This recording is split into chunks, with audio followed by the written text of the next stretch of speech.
दोस्तों, आज हम शेक्सपियर के लिखे हुए एक बहुत ही फेमस प्ले हैमलेट के बारे में जानेंगे।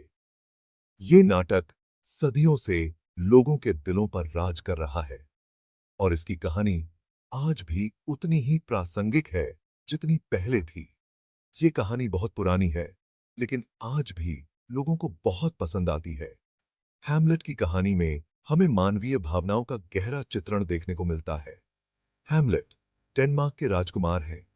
उनकी कहानी हमें एक ऐसे सफर पर ले जाती है जहां हम उनके साथ उनके दुख, संघर्ष और अंतर्द्वंद्व को महसूस कर सकते हैं। ये कहानी उनके जीवन के दुखों की कहानी है, उनके प्यार की, उनके गुस्से की और उनके बदले की। हैमलेट का हर कदम हमें सोचने पर मजबूर कर देता है। ये नाटक हमें सोचने पर मजबूर कर देता है। हैमलेट के माध्यम से शेक्सपियर ने हमें दिखाया है कि कैसे हमारे निर्णय हमारे जीवन को प्रभावित करते हैं। जिंदगी और मौत के बारे में, सही और गलत के बारे में, और सबसे जरूरी, हमारे फैसलों का हमारी जिंदगी पर क्या असर पड़ता है, उसके बारे में। ये नाटक हमें आत्ममंथन करने पर मजबूर करता है। हैमलेट हमें सिखाता है कि हमारे कर्म हमारे भाग्य का निर्माण कैसे करते हैं।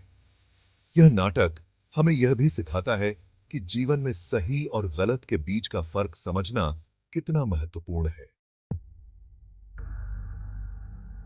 कहानी शुरू होती है एक डरावनी और तूफानी रात से, जब आसमान में बिजली कड़क रही थी और हवाएं जोर से चल रही थीं।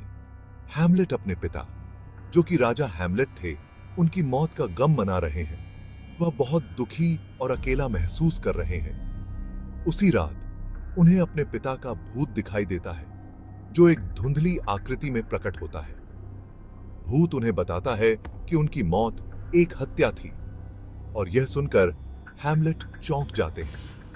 भूत के हिसाब से हैमलेट के चाचा क्लॉडियस ने उन्हें मारकर राजा बन गए और उनकी पत्नी गर्ट्रूड शी से शादी कर ली। यह एक बहुत बड़ी साजिश थी। यह सच सुनकर हैमलेट को बहुत गुस्सा आता है।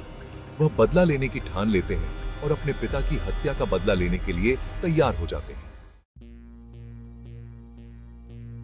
हैमलेट अपने चाचा से बदला लेना चाहते हैं, लेकिन वो जल्दी में कुछ नहीं करना चाहते।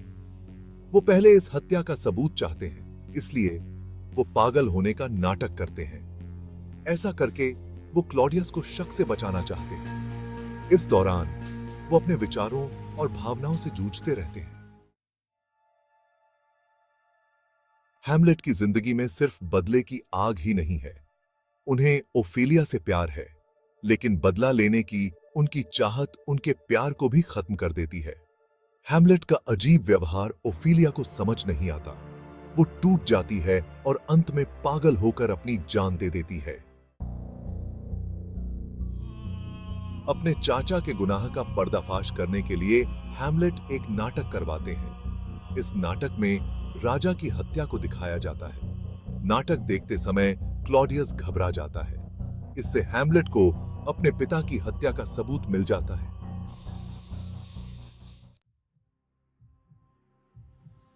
एक दिन हैमलेट अपनी मां से बात कर रहे होते हैं। उन्हें पर्दे के पीछे से आवाजें सुनाई देती हैं। उन्हें लगता है कि ये क्लॉडियस है। वो गुस्से में तलवार चला देते हैं और पर्दे के पीछे छिपे पोलोनियस की हत्या कर देते हैं। ये एक बहुत बड़ी गलती थी। पोलोनियस की मौत के बाद ओफिलिया के भाई लर्टिस हैमलेट से बदला लेना चाहते हैं।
हैमलेट एक ऐसी कहानी है जो हमें सोचने पर मजबूर कर देती है। ये बदले की भावना, अनिश्चितता के भंवर और गलत फैसलों के परिणामों को दर्शाती है। हैमलेट हमें सिखाता है कि कैसे हमारे अंदर का गुस्सा और बदले की भावना हमें तबाह कर सकती है। ये एक ऐसी कहानी है जो आज भी हमारे लिए मायने रखती है और हमें जिंदगी के गहरे सवालों से रूबरू कराती है।